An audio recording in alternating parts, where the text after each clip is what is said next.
Alright, this is 5 minutes after the second map. I beat him 6-4 on second map. I have a proof of that in another video. And then I had a laser on my gun first map. I was winning 4-2. Then I got timed out. I don't know if he host booted me or what the hell happened.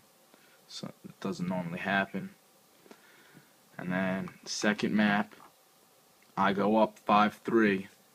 Then he sends me a message saying wrong rules, but he won't tell me what rule I broke. So unless he has some like, look, report I won. That's all he said. He was like, report I won, you forfeit again. He's like, GG, wrong settings.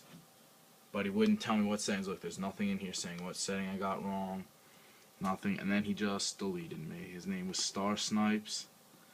And yeah, he just deleted me because I'm pretty sure he knows he lost. Hopefully you guys will vote in my favor.